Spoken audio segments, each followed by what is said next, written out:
Hi ಎಲ್ರಿಗೂ welcome back to my YouTube channel. ಹಂಗೆ ಎಲ್ರಿಗೂ ಹ್ಯಾಪಿ ಶಿವರಾತ್ರಿ. ಇವತ್ತಿನ ದಿನ ಹೇಗಿತ್ತು ಅಂತ ನೋಡ್ಕೊಂಡು ಬರೋಣ ಬನ್ನಿ.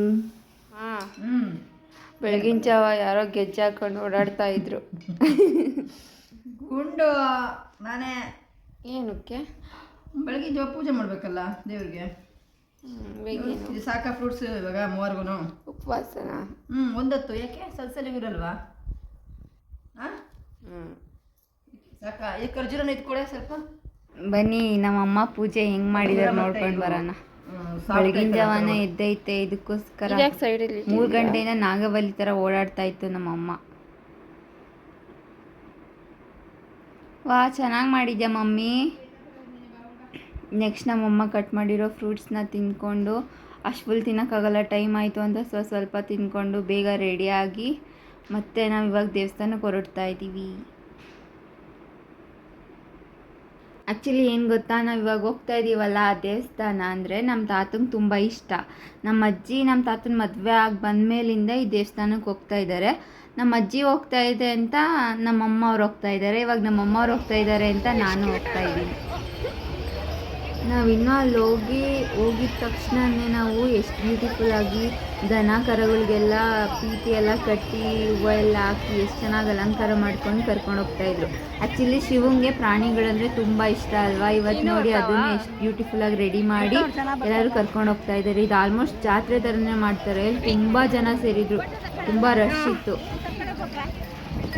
ನಮ್ಮ ಅಜ್ಜಿ ಫುಲ್ ಎಕ್ಸೈಟ್ ಆಗಿಬಿಟ್ಟು ಫೋಟೋ ತಗೊಳ್ರಿ ಅಂತ ನನ್ನ ಮುಂದಕ್ಕೆ ಕೇಳ್ತಾಯಿದ್ರು. ನನ್ನ ತಂಗಿಗೆ ಬೈತಾಯಿದ್ರು, ನೀನು ಫೋಟೋ ತಕ್ಕ ಸ್ಟೇಟಸ್ಗೆ ಹಾಕಿ ಬಂದೆ ಅಂತ ಹೇಳ್ತಾವ್ರೆ. ನಾನು ಆಲ್ಮೋಸ್ಟ್ ಕೆಳೇ ಬಿಡ್ತಿದ್ರು ಅಲ್ಲಿ ಮುಂದಕ್ಕೆ, ಆ ಥರ ನಮ್ಮ ಅಜ್ಜಿ ಫೋಟೋ ತಗೊಳ್ಳೆ ಅಂತ. ಸರಿ ಇದೆಲ್ಲ ನೋಡಿಕೊಂಡು ನೆಕ್ಸ್ಟ್ ದರ್ಶನಕ್ಕೆ ಹೋಗೋಣ ಅಂತ ನಾನು ನಮ್ಮ ಫ್ಯಾಮಿಲಿಯೆಲ್ಲ ಓಡ್ತಾ ಇದ್ದೀವಿ. ಅಲ್ಲಿ ನೋಡಿದ್ರೆ ಇನ್ನು ದೇವಸ್ಥಾನನೇ ಸಿಕ್ಕಿಲ್ಲ, ಆಗಲೇ ಮುಂಚೆಯಿಂದನೇ ಫುಲ್ ರಶ್ಶು. ಒಂದು ದಾರಿ ತುಂಬ ಜನಗಳು ನಿಂತಿದ್ದಾರೆ. ನಮ್ಮ ಅಜ್ಜಿ ಬೇರೆ ಎಲ್ಲಿ ಕೊಂಡೋಗುತ್ತೆ ಅಂತ ನೋಡ್ಕೊಂಡು ನಮ್ಮ ಅಜ್ಜಿನ ಕರ್ಕೊಂಡು ಮುಂದಕ್ಕೆ ನಿಲ್ಲಿಸ್ಕೊಂಡು ನೆಕ್ಸ್ಟ್ ದರ್ಶನಕ್ಕೆ ಹೊರಟ್ವಿ. ನೋಡ್ಬೋದು ನೀವು ಎಷ್ಟೊಂದು ಜನ. ಏನು ಗೊತ್ತಾ, ನಮ್ಮಮ್ಮ ಇನ್ನೊಂದು ಸ್ವಲ್ಪ ಜಾಗ ಇತ್ತು ಅಲ್ಲಿ ಅಂತ ಇನ್ನೊಂದು ಥರ ದರ್ಶನ VIP ದರ್ಶನಕ್ಕೆ ಹೋಗ್ಬಿಟ್ರು. ನಾನು ನನ್ನ ತಂಗಿ ನಮ್ಮ ಅಜ್ಜಿ ಅಲ್ಲಿ ಹೋಗೋಕ್ಕಾಗಿಲ್ಲ, ಅಷ್ಟೊತ್ತಿಗೆ ಕ್ಲೋಸ್ ಆಗೋಯ್ತು ಗೇಟ್ ಅದು. ನಾವು ಅದಕ್ಕೆ ಈ ಕಡೆಯಿಂದ ಹೋಗ್ತಾ ಇದ್ದೀವಿ. ಇಲ್ಲಿ ನೋಡಿದ್ರೆ ತುಂಬ ರಶ್ಶು, ಜಾಗನೇ ಇಲ್ಲ. ಅದು ಸೈಡಲ್ಲಿ ಹಾಕಿದಾರಲ್ಲ ಕಂಬಿಗಳೆಲ್ಲ ಬೀಳ್ತಾ ಐತೆ, ಅದನ್ನು ತೆಳ್ತವ್ರೆ ಜನಗಳು. ಆಮೇಲೆ ನನ್ನ ತಂಗಿ ಅಕ್ಕ ಇಲ್ಲೇ ತಲೆನೋವು ಬರ್ತೈತೆ, ಇವತ್ತೇ ದರ್ಶನ ಮಾಡ್ತೀವ ಅಂತ ಅಂತಿದ್ಲು. ಹೆಂಗೋ ನುಗ್ಗಲಲ್ಲೇ ಹೋಗಿ ದರ್ಶನ ಮಾಡ್ಕೊಂಡ್ವಿ. ಇನ್ನೊಂದೇನೆಂದರೆ ಇಷ್ಟೊಂದು ಜನ ರಶ್ ಇದ್ರೂ ದರ್ಶನ ಮಾಡೋ ಹತ್ರ ನಾವು ಸ್ವಲ್ಪ ಹೊತ್ತು ನಿಂತ್ಕೊಂಡು ಆರಾಮಾಗಿ ದರ್ಶನ ಮಾಡ್ಕೊಬೋದಿತ್ತು. ನೆಕ್ಸ್ಟ್ ಆಚೆ ದರ್ಶನ ಮಾಡ್ಕೊಂಡು ಆಚೆ ಬಂದರೆ ನಮ್ಮಮ್ಮ ನೋಡಿದ್ರೆ ಮುಂಚೆನೇ ದರ್ಶನ ಮಾಡ್ಕೊಂಡು ಬಂದು ಆಚೆ ನಿಂತವ್ರೆ. ಅವರೆಲ್ಲ VIP ದರ್ಶನಕ್ಕೆ ಹೋಗಿದ್ರು ನಮ್ಮನ್ನ ಬಿಟ್ಟು. ಯಾವುದು ಜಾಲಾಗಿರಿ ನೆಕ್ಸ್ಟ್ ಇವಾಗ ಹೂವು ತೋರಿಸ್ತಾ ಇತ್ತು ನಮ್ಮಮ್ಮ. ಇತ್ತು ಜಾಸ್ತಿ ಸಿಗಲ್ಲ, ಈ ಟೈಮಲ್ಲಿ ಮಾತ್ರ ಸಿಗೋದು. ನಮ್ಮ ಅಜ್ಜಿ ಹೂವು ಹುಡುಕ್ತಾ ಇದ್ರಂತೆ, ಫೈನಲಿ ನಮಗೆ ದೇವಸ್ಥಾನದಲ್ಲೇ ಸಿಕ್ತು. ನಮ್ಮ ಅಜ್ಜಿಗೆ ತುಂಬ ಖುಷಿ ಆಯಿತು. ನೆಕ್ಸ್ಟ್ ಇವಾಗ ಇಲ್ಲಿ ಇನ್ನೊಂದು ದೇವಸ್ಥಾನ ಇದೆ. ಅಂದರೆ ಫಸ್ಟು ಇವಾಗ ನಾವು ಒಳಗೇನು ವಿಗ್ರಹ ನೋಡಿದ್ವಿ ಅದು ಮುಂಚೆ ಇವಾಗ ನಾವು ಹೋಗ್ತಿರೋ ಪ್ಲೇಸಲ್ಲಿ ಇತ್ತಂತೆ. ಅದನ್ನು ತಗೊಂಡೋಗಿ ಇವಾಗ ಅಲ್ಲಿ ಪ್ರತಿಷ್ಠಾಪನೆ ಮಾಡಿರೋದು.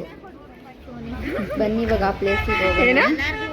ನಮ್ಮ ಅಜ್ಜಿಗೆ ಎಷ್ಟು ಖುಷಿ ಆಗ್ತೈತೆ ನೋಡಿ, ಅಂದರೆ ನಮ್ಮ ಅಜ್ಜಿಗೆ ಇಷ್ಟ. ಮತ್ತು ಈ ಹೂವಿನ ಬಗ್ಗೆ ಹೆಚ್ಚಿನ ಮಾಹಿತಿ ನಿಮ್ಗೆ ಏನಾದರೂ ಗೊತ್ತಿದ್ರೆ ನನಗೆ ತಿಳಿಸಿ. ಆ್ಯಕ್ಚುಲಿ ನಾನು ಗೂಗಲಲ್ಲೂ ಸಹ ಸರ್ಚ್ ಮಾಡಿದೆ ಹೂವದ ಬಗ್ಗೆ, ನಂಗೆ ಅಷ್ಟೊಂದು ಅದು ಮಾಹಿತಿ ಇಲ್ಲ ಗೂಗಲಲ್ಲಿ. ನಿಮ್ಗೇನಾದರೂ ಗೊತ್ತಿದ್ರೆ ಹೂವದ ಬಗ್ಗೆ ನನಗೆ ಕಮೆಂಟಲ್ಲಿ ತಿಳಿಸಿ. ಈ ದೇವಸ್ಥಾನದ ಇನ್ನೊಂದು ವಿಶೇಷತೆ ಏನಂದರೆ, ನೀವು ದೊಡ್ಡವರಾಗಿರ್ಬೋದು ಅಥವಾ ಚಿಕ್ಕವರಾಗಿರ್ಬೋದು, ನಿಮಗೆ ಕಿವಿ ನೋವು ಅಥವಾ ಗಂಟುಗಳಾಗುತ್ತಲ್ಲ ಚರ್ಮದ್ದು, ಆ ಥರದ್ದು ಏನಾದರೂ ಆಗಿದ್ದರೆ ನಾವು ಇಲ್ಲಿ ಬಂದು ಹರಕೆ ಮಾಡೋದ್ರಿಂದ ಅದೆಲ್ಲ ನಿವಾರಣೆ ಆಗುತ್ತೆ. ಮತ್ತು ಒಂದ್ಸಲಿ ನನಗೂ ಆಗಿತ್ತಂತೆ ಚಿಕ್ಕವಳಿದ್ದಾಗ.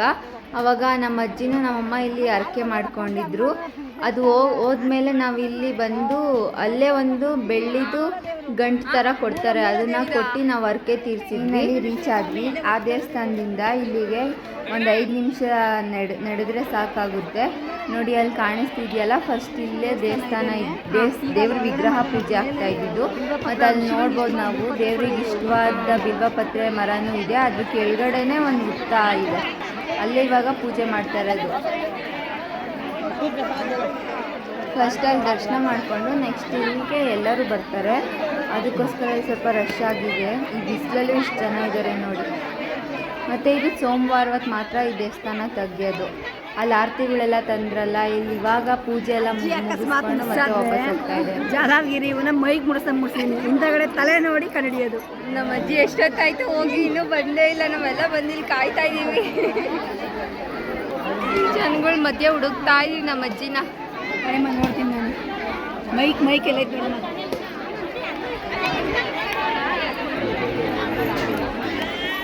ಬಬ್ಬು ನಮ್ಮ ಅಜ್ಜಿ ಒಳಗಡೆ ಹತ್ರಕ್ಕೆ ಹೋಗಿ ನೋಡ್ಕೊಂಡು ಬರ್ತೀನಿ ದೇವ್ರನ್ನ ಅಂತ ಹೇಳಿ ಹೋಗಿ ಕಳ್ದೋಗ್ಬಿಟ್ಟೈತೆ.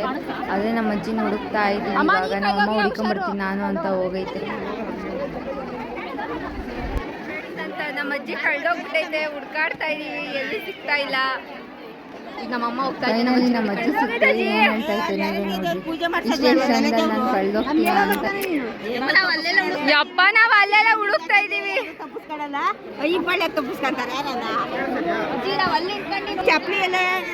ಅಗ್ಗೋ ಎಲ್ಲಿ ಬಿಟ್ಟಿದೆ. ಕೊನೆಗೂ ನಮ್ಮ ಅಜ್ಜಿಗೆ ಚಪ್ಪಲಿ ಹುಡಿಕೊಟ್ಟು ಅಲ್ಲಿಂದ ಆಚೆ ಕರ್ಕೊಂಡು ಬಂದ್ವಿ. ಇವತ್ತು ಯಾರೋ ನಮ್ಮ ಮನೇಲಿ ಊಟ ಮಾಡಿರಲಿಲ್ಲ, ಉಪವಾಸ ಇದ್ವಿ ಬೆಳಗಿಂದ. ಫೈನಲಿ ಆಗಲೇ ಒಂದು 3 ಗಂಟೆ ಆಗಿತ್ತು ಅನಿಸುತ್ತೆ ನಾವು ಊಟಕ್ಕೆ ಹೋದಾಗ. ಅಲ್ಲಿಂದ ನೋಡಿದ್ರೆ ಫುಲ್ ರಶ್ಶು. ಇಷ್ಟೊಂದು ಜನದಲ್ಲಿ ಹೆಂಗಕ್ಕ ಊಟ ಮಾಡೋದು ಹೋಗೋದು ಇವಾಗ ಹಾಕ್ಸ್ಕೊಳೋದು ಅಂತ ನನ್ನ ತಂಗಿ ಅಲ್ಲೇ ಹೇಳ್ತಾ ಇದ್ಲು. ನಮ್ಮಮ್ಮ ಅವತ್ತು ಪಕ್ಕ ನನಗೆ ಪ್ರಸಾದ ಸಿಗಲ್ಲ ಅಂದ್ಕೊಂಡಿದ್ದೆ, ಆದರೆ ನಮ್ಮಮ್ಮ ನೋಡಿ ನನಗೋಸ್ಕರ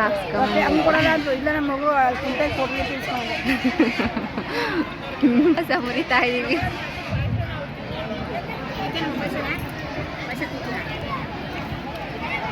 ಈಗ ಸ್ವಲ್ಪ ಪ್ರಸಾದ ತಿನ್ಕೊಂಡು ಹಂಗೆ ಒಂದು ರೌಂಡ್ ಜಾತ್ರೆ ಸುತ್ತಾಕಿ ಸ್ವಲ್ಪ ಶಾಪಿಂಗ್ ಮಾಡಿಕೊಂಡು ಅಲ್ಲಿಂದ ನಮ್ಮ ಮನೆಗೆ ಹೊರಟ್ವಿ.